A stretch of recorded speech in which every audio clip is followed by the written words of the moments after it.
היי, היום במסגרת תוכנית הראיונות שלי, שבה אני מראיינת רופאים ורופאות, מטפלים, ואנשים שעשו שינוי, אנשים שהם משפיעים ומביאים שיטות חדשות של ריפוי של תזונה. היום יש לי את הכבוד הגדול לארח את דוקטור מריאלה גלנט, שהיא רופאה אנדוקרינולוגית, מתמחה בטיפול בסוכרת. היא תספר לנו על השיטה החדשה שלה ועל הניסיון הקליני. היא תספר לנו גם כמובן על עצמה. ואולי תגלה לנו כמה סודות, תלוי כמה נהיה פה נחמדים. אז מריאלה, בוקר טוב, שלום. בוקר טוב, תודה על הזמנה. אני כל כך שמחה שאת כאן, אני מרגישה ממש honored, ואנחנו ננהל את הראיון בשתי שפות. מריאלה תספר לנו מאיפה היא מגיעה, והשפת אם שלה זו אנגלית, ואז ככה נעשה את זה בשתי שפות שיהיה מעניין. וספרדית. וספרדית? כן, וואו, כן. ספרדית גם שפת אם. כן. מדהים. כן, כן. אז באמת בואי ספרי לנו, מאיפה את מגיעה, איך הגעת לעולם הרפואה, איך הגעת לשיטה שלך וכולי, אנחנו נשמח לשמוע. All right, so I'll switch to English, is that okay? Okay. As awkward as it is, it's just much nicer for the ear. So, well, like I said, I'm from Argentina. That's where my Spanish is from. I moved to the US when I was 10.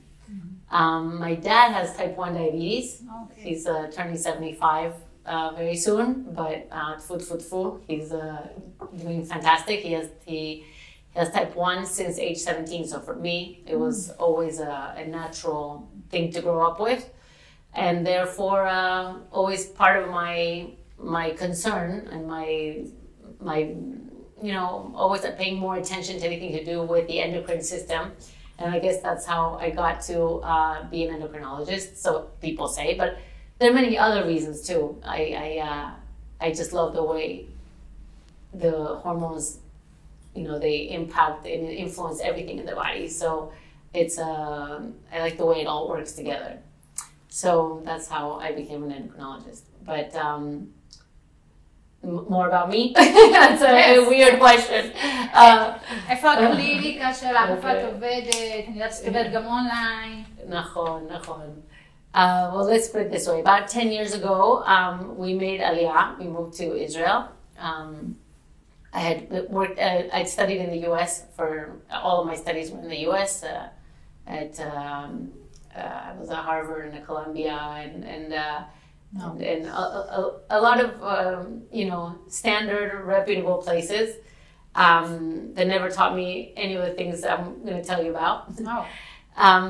And then when I came here, I was a bit of an outsider, but I had worked at Hadassah in a prior time that I spent here in Israel, where I worked in clinical research for a couple of years, and then I went back to the U.S. and then came back here.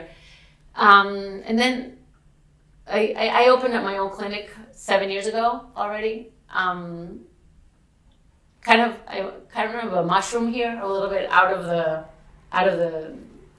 the normal. I never really worked in Kupat Cholim, which is a plus and also a minus. Mm-hmm. But on the plus side, it allowed me to just do whatever I thought was best for the patient without any constraints. So that's kind of how I started getting into this whole change, this revolution that I went through. Wow.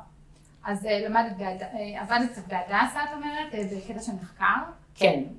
ושם נחשפת לדברים שונים שלא לימדו אותם? No, not at Hadassah. Okay. Hadassah was very much I did the regular clinic. I was in charge of the clinical trial unit. And this was years ago, and it was, all the normal drugs that we use. This was very, very traditional and standard and interesting, okay, but just not what I'm doing today. אז איך בעצם נחשפת לשיטה החדשה, הגישה החדשה שיש היום בעולם האנדוקרינולוגיה מבחינת סוכרת והמטבוליזם של הגוף? יכולה לספר לנו קצת על זה? Yeah, so, I think it's really important to listen to your patients because they are constantly teaching us things.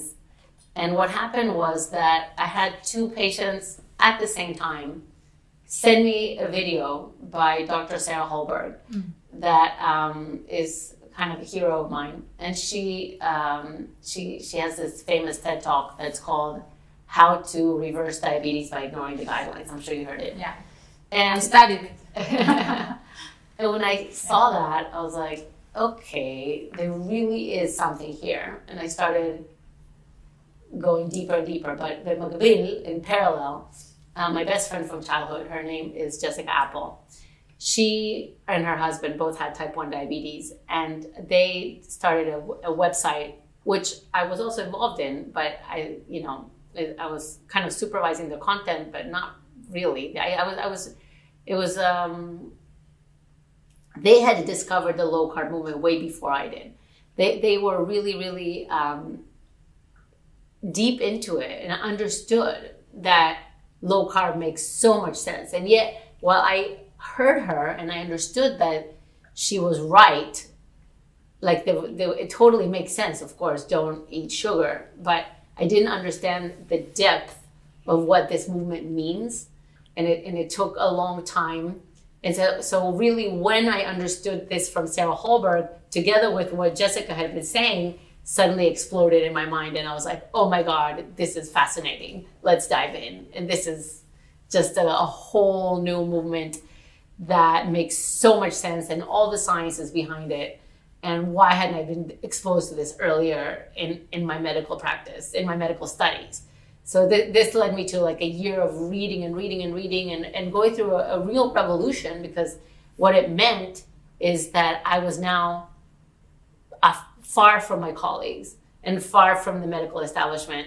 And I was so traditional and such a typical doctor that for me, it meant a huge personal revolution. Wow. So that took me away from being, standard, being invited to conferences, being invited to speak at drug, all the events sponsored by drug reps, etc., by drug companies, that suddenly I was not part of that world anymore. And that is a shift, right? It's a shift. And your colleagues kind of look at you a little bit weird as well. But at the same time, I always say, I took the Hippocratic Oath. My responsibility is to my patients. And this is what we do. This is where the fun really is. מדהים. מדהים. אני גם מוצאת שהדברים הרגילים, so called, של לספור קלוריות, לאכול low fat, זה לא כל כך עובד. זה לא עבד לי על עצמי, אני רואה שזה לא עובד על אנשים, אני נותנת להם את התזונה הכי מדהימה שיכולה להיות, והם אומרים לי, תקשיבי, הסוכר ממשיך לעלות ואפילו יותר, אז מה לא בסדר? ולכן אני מאוד מתחברת גם לשרה ואלייך כמובן, ואני אשמח שתספרי לנו מה השיטה בעצם ממש אומרת. יכולה לקחת אותנו ככה לדיטלס? It's not about a shita, it's just about going back to eating what we ate for millions of years, okay? So it's not really about counting anything, okay? It's about understanding that once you eat what the body should be eating, then everything just fixes itself. And that means mostly meat. And I'll stop there. Okay. Yeah. I mean, I'm exaggerating because the ketogenic diet includes a lot of other things. But when I really distill it down to its purest form, when you give animal protein and fat, then everything gets fixed. This is what we see in our practice. Like, over 2,000 patients that we've treated with the ketogenic diet since we started. And it's really about eating meat, chicken, fish, eggs, vegetables that grow above ground. And there's no real counting. It's more about just giving your body what it needs. And when that happens, we can talk all about the insulin, okay? But when you give your body protein and fat, and I mean real fat, not processed fat, then what happens is that you're getting the nutrition you need, and you stop searching. You stop looking for and thinking about food. And when am I going to have my next snack? And when am I going to have my next meal? and should I go to that shop to get that cookie? No, that all of these cravings go away because you're actually getting the real nutrition that you need. So this is why it's not really it's not a specific count this, count that. I'm not about that. I don't think that's a way of living in the long term. I think it's just about avoiding processed food, first of all. That's the number one thing, avoiding processed food, meaning all of the stuff that's in the middle of the supermarket that comes in a bag with all of this added sugar and seed oils just needs to go. And the minute you do that, that's 90% of the battle, actually. That's the fun part. Mm-hmm. You know, we have to approach this differently. If you are sick and you need to reverse disease, mm-hmm. there's one method. And if you are trying to prevent disease, then I say just stay away from carbs, sugars, and seed oils, and that's enough, okay? And I mean, even you can have some carbs, I think, if you are trying to avoid just, being healthy. I think there is room for having some carbs, and such as maybe a potato or fruit, okay? Mm-hmm. But if you're looking at somebody who has already developed insulin resistance, and we can talk, like I said, but has high insulin levels, then you've got to be very strict in order to reverse this process. And therefore, it's really minimal carbs and no sugar and no seed oils. Okay. So, דיברת שאם מישהו רוצה לשמור על הבריאות שלו, אז יכול להוסיף קצת פחמימות, ודיברת על תפוחי אדמה, ומה עם דגנים? חיטה, קינוע, קוסמת, כל הקטגוריה של הדגנים. מה את חושבת על זה? Yeah, I'm not a big fan. I don't think it's adding nutrition. I really don't. And also for תפוח אדמה. אפשר לחיות חיים בריאים, מלאים, עם תוצאות בדיקות דם הכי טובות, בלי דגנים? Of course. כי מלמדים אותנו שדגנים, לא מדברת על דגני בוקר, שזה processed food. No, you're not really getting any added nutrition from דגנים. You can get everything from eggs and animal products in general. אז בואי נדבר רגע על צמחונים וטבעונים. מה הם עושים? אם הם יש להם סוכרת סוג 2, שומן בטני, בעיות מטבוליות, אינסולין רזיסטנס, תנגודת לאינסולין, מה הם יכולים לאכול אם הם רוצים ליישם תזונה קטוגנית?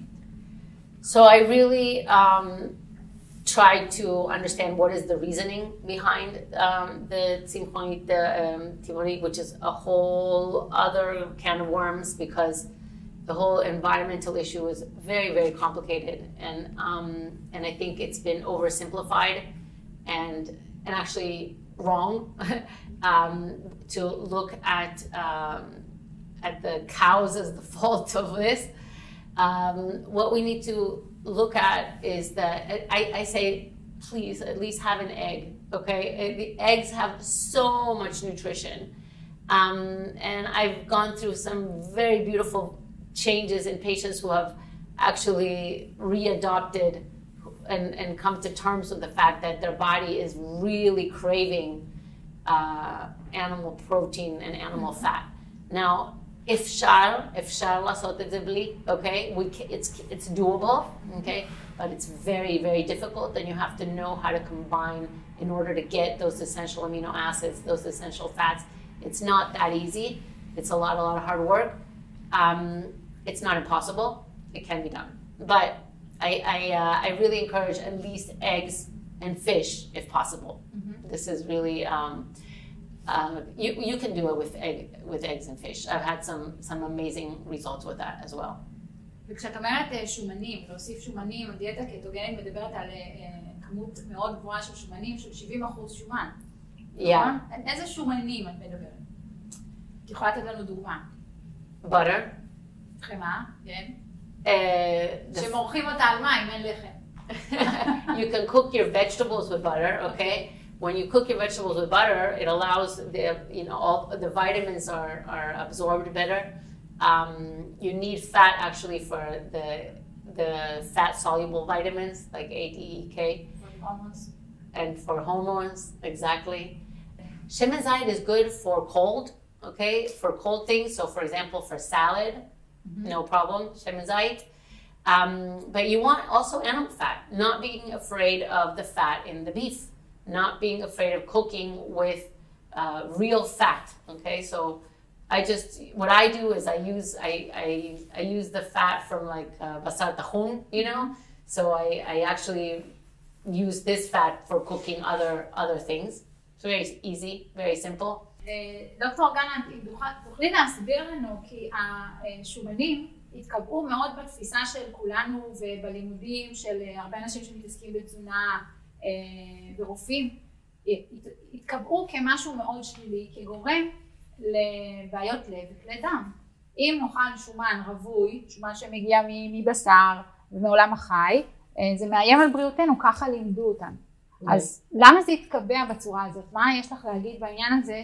ואני יודעת שזה משהו מאוד שונה. אז אני אשמח לשמוע. Well, yes, we've been confused for quite some time. We over the last, since the 1950s or so, there was a movement, especially led by one person, that changed history, okay? Sometimes that does happen in history, where a single person is very dominant in what's accepted. And what happened is that the American Heart Association was convinced that fat was really responsible for clogging arteries. And because it was a real epidemic of heart disease that started in the 50s after World War II, with a huge increase in smoking. But people didn't know that at the time, that smoking was really causing heart disease. But actually fat was blamed. And there was a controversy at the time. Was it the fat or was it the sugar? A guy with the name of Yudkin in the UK was saying that it was the sugar, but he was really shut out. And what really persisted and what really survived was the idea that fat clogged arteries. And it was a very visual thing because they said that, you know, you could see the fat clogging the arteries in those pictures, like a pipe being clogged. But of course, saturated fat is not solid at room temperature, and there is zero evidence that saturated fat clogs arteries in any randomized controlled trial. Yet this became the dogma. It was a hypothesis that became dogma. In 1961, Circulation, which is the journal of the American Heart Association, published a paper saying that they supported the idea that we should reduce fat in order to prevent cardiovascular disease. Again, but at the end of the article, they said that we still don't have the evidence to support this. So again, it was a hypothesis that became fact, but not really ever proven. At the end of the 1970s, the government issued the guidelines saying that we should follow the food pyramid, which suggested that which recommended that we eat carbohydrates as the base of the food pyramid. Our diet should be based on carbohydrates and minimize saturated fat. Again, no scientific solid evidence suggesting that we should do this, which means that people started eating carbohydrates all the time, and people did follow the guidelines, and they started going to the gym all the time. You know, more than ever, people tried to eat less and move more, and yet the calorie consumption just went up and up and up. Because what happens when you eat carbohydrates all the time is that you're actually hungrier all the time, because the more carbs you eat, the more insulin you secrete. And we're also telling people to eat every 3 hours, so the insulin is being secreted all the time and all the time. So anyway, to answer your question, we can talk about the insulin theory more in detail, but what happened is that we made fat the devil based on nothing, okay? Based on very unfounded studies of bad quality that have really taken, have been making people sick, okay? By avoiding saturated fat, people are getting sick. היום שכבר כמה, 70-80 שנה אוכלים low fat, yes. האם הסטטיסטיקה של מחלות לב וכלי דם השתנתה, ירדה? כי היינו מצפים שאם הגורם הוא שומן רווי שמגיע מהחי, שגורם להסתיידות עורקים ולמחלות לב וכלי דם, כרגע שלא אוכלים, כבר 70 שנה לא אוכלים, שומן רווי, האם יש ירידה בסטטיסטיקה של מחלות לב וכלי דם? So actually no, cardiovascular disease, people are still dying from cardiovascular disease. It's the #1 killer. We still have cancer is on the rise. Chronic diseases are on the rise. Non-communicable diseases are on the rise in a very significant way. And I think the food has almost everything to do with it. Not everything. There are other factors as well, okay? No doubt about that. But what we eat plays a very big role. And we have actually decreased the amount of saturated fat that we eat. And so there seems to be no correlation whatsoever with saturated fat. And there are articles that come out about this all the time. And yet people still repeat the fact that saturated fat is clogging arteries. And I mean, that is by now really passé. There's just no evidence to support that.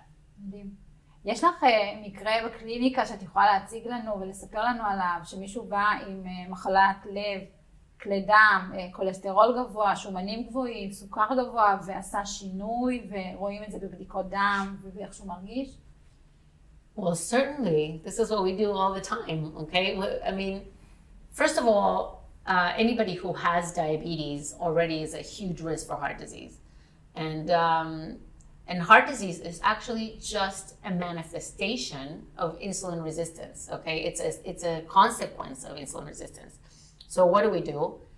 Our goal is to lower insulin as much as possible, because what happens is that insulin is in and of itself a risk factor for heart disease.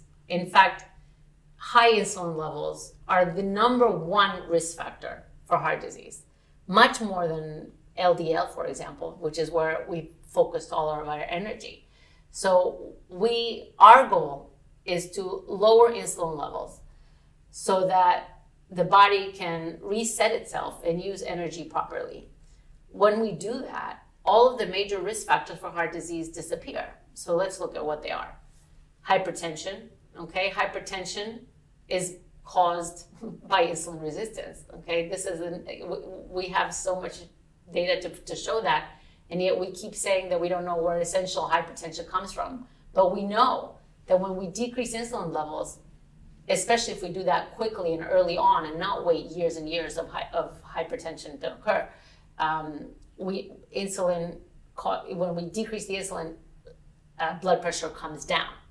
We know that when we decrease insulin levels, triglycerides go down, because we actually are able to teach the body how to use fat for energy.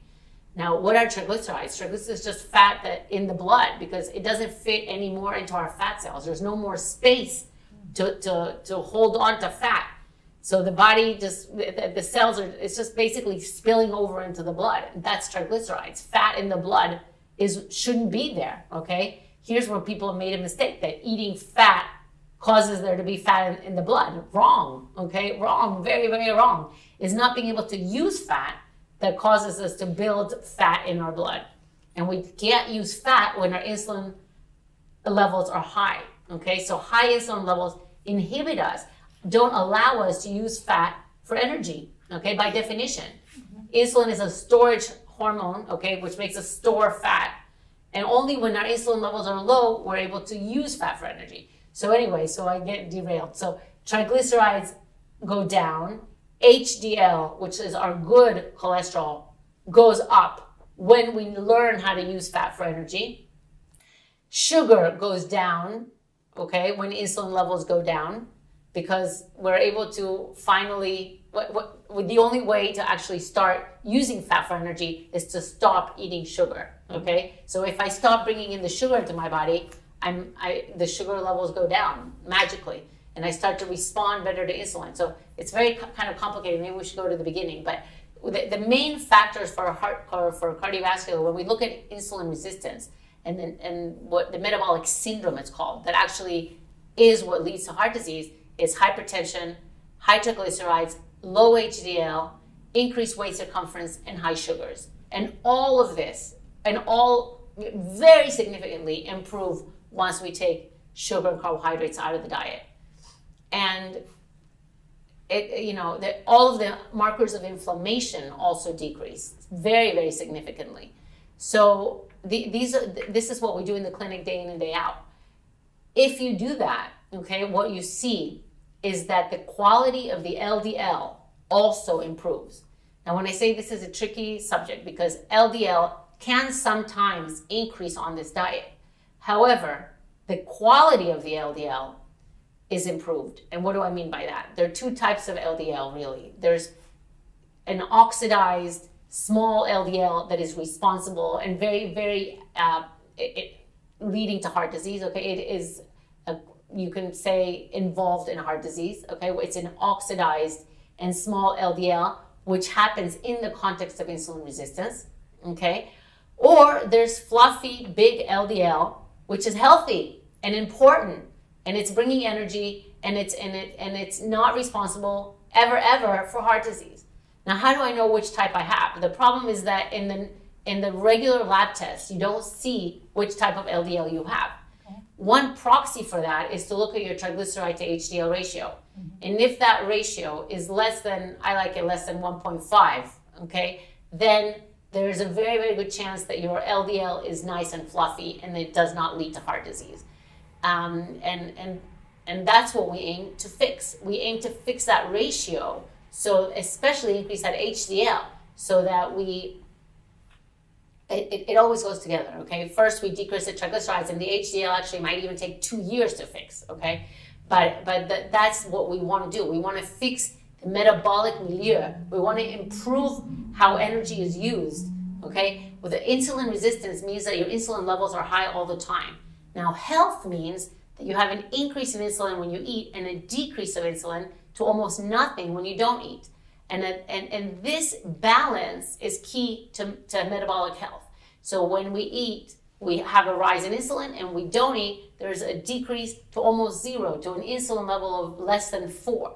So when that happens, you are storing and then using, storing and then using. But when we lose that balance, because insulin levels are high constantly, which is the situation of insulin resistance, then you're storing and then storing. When you're not eating, you're still storing, okay? So that's a problem, because people are even gaining weight when they're not eating, okay? So this really frustrates people. They're like, I'm barely eating. I'm eating, a little bit of yogurt in the morning, and I'm still gaining weight. Yes, because your insulin levels are high. And people don't know that. So they're going to the gym and eating less, and yet they're still gaining weight. Now, the minute I fix this hormone imbalance by decreasing my insulin requirements, which happens when I stop eating the foods that require insulin, such as sugars and carbs, then I am able to restore this balance. And again, insulin levels are able to drop between meals, okay? That's our goal, drop that insulin level between meals. And therefore, I can restore this balance. So once I do that, all of the risk factors for cardiovascular disease improve. Okay, it's a very long-winded answer, but that's what we do in the clinic. We want to restore that balance so that insulin levels go back to being low. And when I do that, I fix all of the major risk factors for heart disease. Does that answer your question? כן, לגמרי. זה מסביר מאוד את כל התהליך. את כל התהליך של עלייה במשקל ושל אינסולין רזיסטנס, של תנגודת לאינסולין שגורמת להרבה מאוד מחלות. אנשים שצופים עכשיו, וזה מאוד מעניין אותם, ומוצאים את החומר מאוד משכנע ומעניין, ורוצים לנסות, ורוצים לדעת גם מה מצבם. מה הם צריכים לבדוק, אם זה בבדיקות דם, אם זה בדברים אחרים, מה הם צריכים לעשות קודם כל כדי לדעת מה מצבם, מעבר לאחר כך את האקשן, את הפעולות שהם צריכים לעשות. מה עכשיו צריך לעשות? כן. So first of all, again, going back to the insulin resistance, we look at the triglycerides, okay? We want them to be less than 100. We look at the HDL. I like it when it's more than 65. Blood pressure should be 120/80. Okay, that's normal blood pressure, okay? And we want the sugar to be low and normal. We want A1C less than, 5.7 is already pre-diabetes. We don't want to get there. We want to be as close to 5 as possible. Okay, that's real health. Okay, so and you don't want to be overweight. You want your waist circumference to be normal. So belly fat is bad fat. Okay, by once I start storing fat in my belly, I'm already in trouble. Okay, it means also that you have fat in your liver. One thing you do not want is fat in your liver. So first of all, we check those parameters that I just mentioned, but also what's tricky about it is that once you start accumulating fat in your liver, it means that you've outdone your capacity to store fat in the fat cells, okay? Or that you're rapidly producing fat from fructose and also the seed oils, okay? So the fat in the liver is really, it's a huge player in insulin resistance. And the issue is that most of the time you're not going to see that in the lab test. So the normal for normal fatty for liver the normal for liver enzymes is skewed. Okay, you want your liver enzymes to be around 10 to 14. You don't want those liver enzymes to be 29 and call it okay, because it's not. Okay, it looks in the normal range, but it's not normal. Okay. And so 50% of the time people have normal liver function, but actually they're walking around with fatty liver. And about 25% of people have fatty liver and look completely normal weight and have no idea. And then they develop hypertension and they don't know why, okay? But they're actually walking around with fat in places where they shouldn't be. Fat should be subcutaneous, should be under the skin, it should be giving us cushion. It should be a cushion. That's it. We shouldn't be storing fat in the liver or in the abdominal area. Once we do, it's not a good sign. Okay, so one of the things you want to look at is your liver function test. You want to be looking at the triglycerides, HDL, you want to be looking at your sugar, you want to be looking at your blood pressure. These are the things that are going to alert you that maybe something is not okay. אוקיי. לחדד טיפה את מה שאת אומרת, דוקטור גלנט. את מדברת על תפקודי כבד, ובדיקות נוספות, אבל איך שאת מפענחת אותם, איך שאת רואה מה שנמצא, מה שאני קוראת לזה בין הסוגריים, את מסתכלת על זה לפי פרוטוקול אחר. Yes, completely. זאת אומרת, מה שהיה לדוגמה תפקודי כבד, AST, ALT. GGT being the most sensitive, yes. אוקיי, אז הם בדרך כלל גבוהים, בטווח הנורמה זה גבוה, ואת אומרת שזה עדיין מסוכן גם שזה שם בטווח הנורמה. Yes. ועכשיו כאילו לכאורה האנשים יראו ויגידו, זה בסדר, הכבד שלי בסדר. Right. You know, fatty liver is an epidemic that didn't exist. You know, we didn't have a name for fatty liver 30 years ago. This is a new phenomenon. Now, we used to have fatty liver when it came from alcohol, okay? Alcohol, it's called alcoholic fatty liver, and this was a well-known thing. But what started happening about 30 years ago is that patients were being blamed for drinking, and they weren't. And they were like, doctor, I swear I'm not drinking. But it was the sugar that's causing this, okay? The sugar and probably the seed oils, meaning, you know, all the... canola, soya, shwamaniyot. Exactly. So these seed oils are also contributing to fatty liver.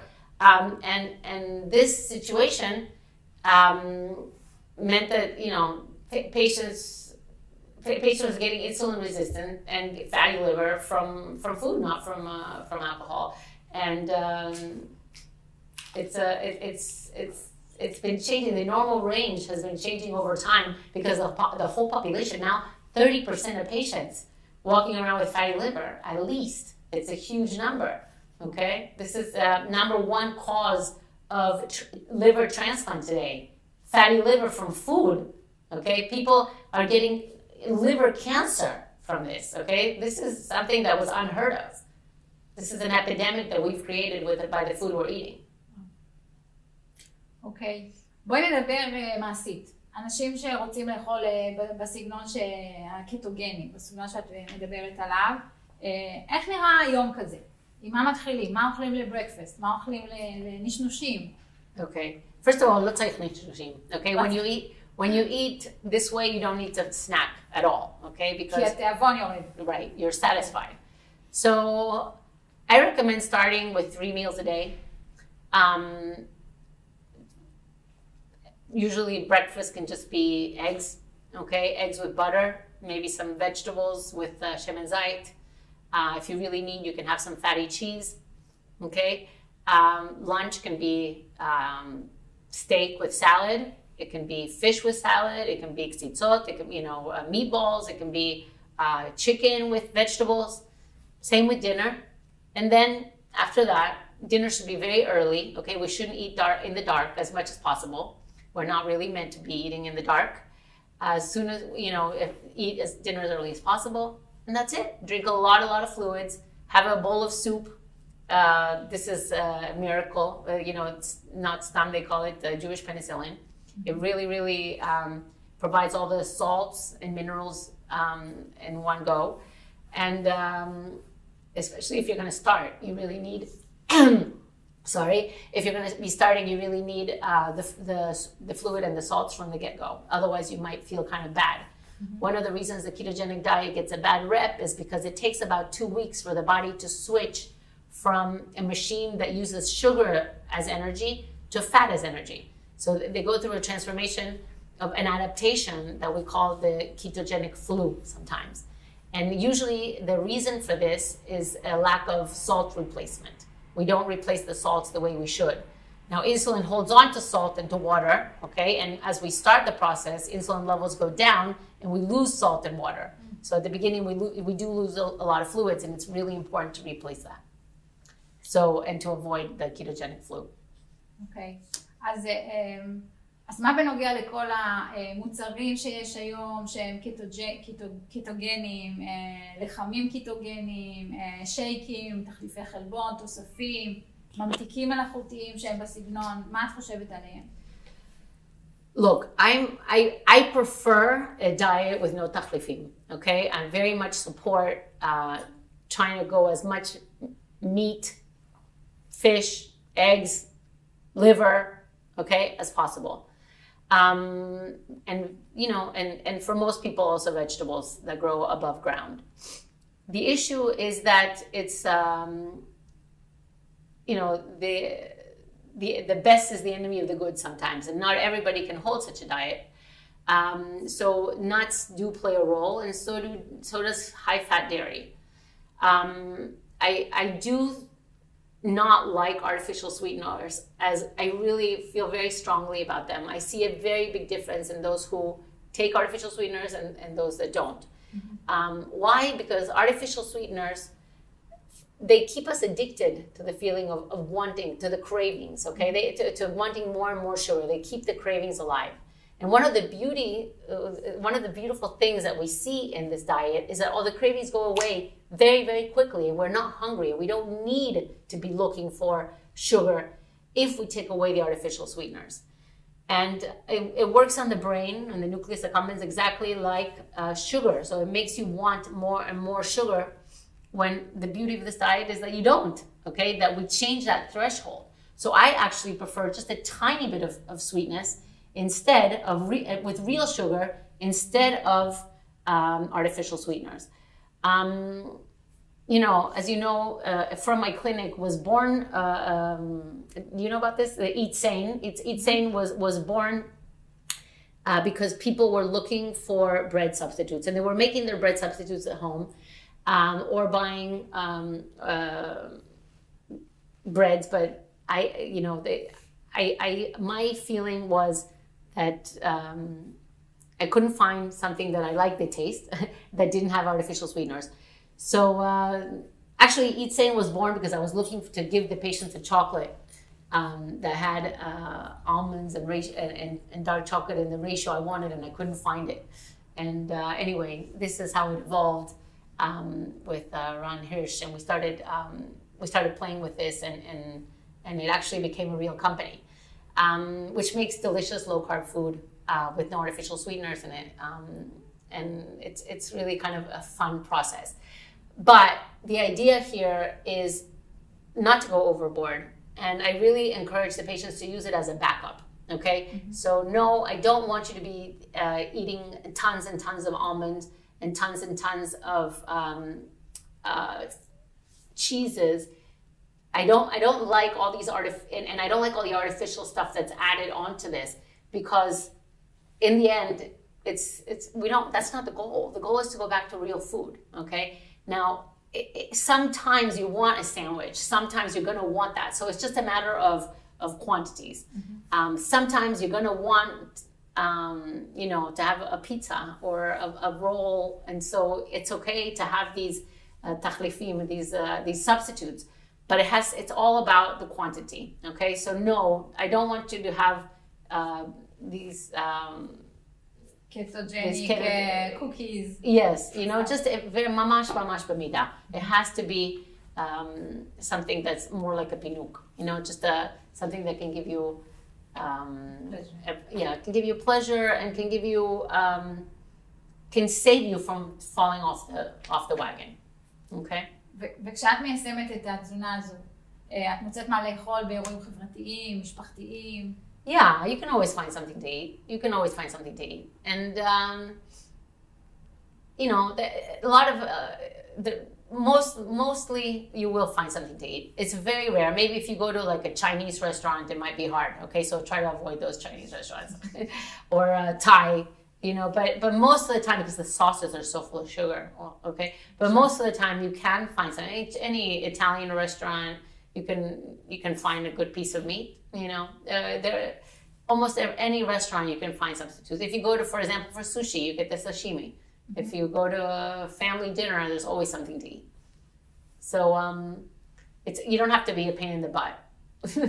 But when you do go to restaurants, what you do want to do is make sure that they don't cook the food with the seed oil. So that is a little bit annoying. You're like, can you please make those eggs with butter? So, you know, like the breakfast we had, right? Yeah. So I am a little bit annoying about that, but I prefer to know that the eggs are cooked with butter. But, you know, you can get it done. Mm-hmm. It's not so bad. אני יודעת שאת מארגנת בקרוב, גם השנה כנס חדש בתחום הזה. את יכולה לספר לנו עליו קצת? Yes, we are organizing.